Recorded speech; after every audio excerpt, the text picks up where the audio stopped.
안녕하세요. 정조등 김박사입니다.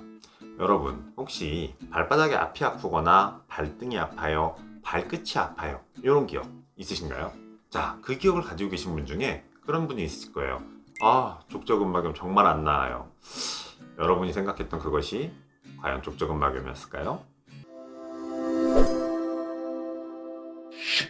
여러분이 알고 있는 족저근막염은 사실은 발바닥 뒤꿈치에 있는 부분들이 아픈 것이 족저근막염입니다. 물론 뒤꿈치가 아프다고 다 족저근막염은 아니지만 일반적으로 우리가 말하는 발 앞부분에 체중이 실리는 부분, 그리고 발등, 그리고 발끝이 저린 증상들은 족저근막염이 아닐 가능성이 훨씬 높습니다.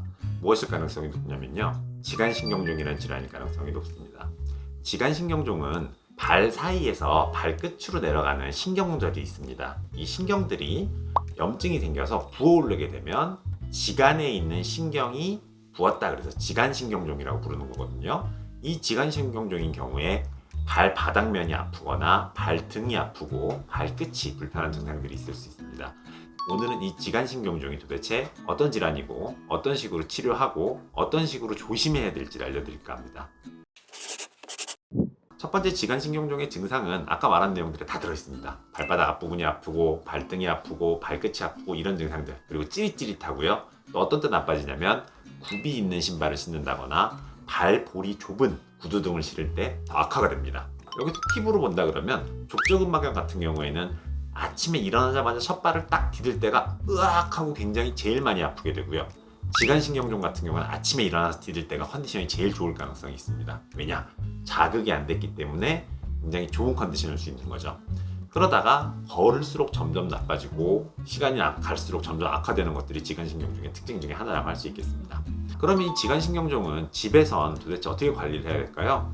최초의 치료를 받기를 결정하기 전에는 여러분들이 한 3에서 5일 정도 시간을 두시고 굽이 낮은 신발을 신고 발볼이 넓은 신발을 신고 또는 차가운 찜질을 해주고 많이 걸어 다니지 않는 그런 식의 주의가 필요합니다. 이 주의를 통해서 증상이 좋아지게 되면 병원 안 가도 괜찮겠다 이렇게 생각하고 지나가시면 되는데 계속 아픈 겁니다. 그럴 땐 어떻게 해야겠죠? 치료를 시작해야겠죠. 보통 양방에서 치료를 하는 것들은 스테로이드가 가장 많이 사용됩니다. 스테로이드, 그리고 체충격파를 쓰는 경우들도 있고 소염진통제를 쓰는 경우들도 있으나 얘들이 재미가 없다 그러는 경우에는 수술을 권하기도 하는데 수술 같은 경우에는 만족도가 굉장히 많이 떨어집니다.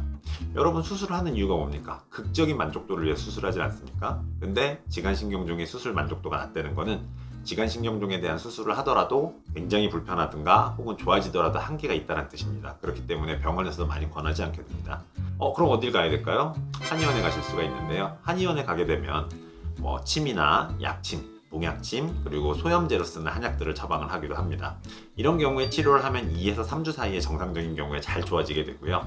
자, 보시는 것처럼 발등 쪽에서 이제 지간신경이 지나가는 통로들을 보고선 그 부분에다가 염증을 낮춰주기 위해서 약침 치료를 하거나 혹은 침 치료를 하게 됩니다. 그리고 저 침 치료가 끝나고 나면 전기침이라 그래서 전침이라고 부르는데 침에다가 전기 자극을 줘가지고 조금 더 혈류순환이 잘 되도록 혹은 진통 효과가 되도록 또는 이제 저런 부분들에 있어서 염증을 조금 더 수월하게 줄여줄 수 있도록 시행하는 겁니다. 저게 약침이 아니라 봉침을 사용하기도 하는데요. 그건 환자의 정도나 병이 얼마나 오래됐는지 얼마나 오래 아팠는지에 따라서 판단하게 됩니다. 치료는 보고 있으면 굉장히 아파 보이지만 생각보다 그렇게까지 아프진 않습니다. 왜냐하면 발에 하는 치료들이야 사실은 한의 쪽만 아픈 게 아니라 양막 쪽도 굉장히 아픕니다. 그래서 환자분들이 저 지간신경종 때문에 족저근막염 때문에 체충격파를 받아봤는데 정말 너무 아팠어요 이래서 오시거든요.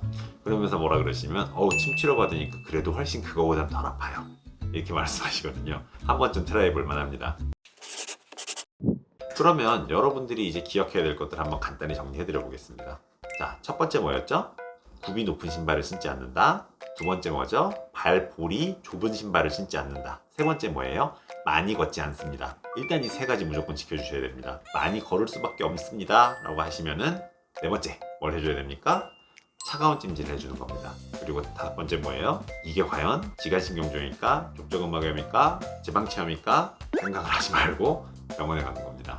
병원에 오셔서 치료를 받으면 잘 좋아질 수 있습니다. 지간신경종 오늘 가볍게 알아보았고요. 다음 시간에 또 재밌는 내용으로 만나보겠습니다. 안녕.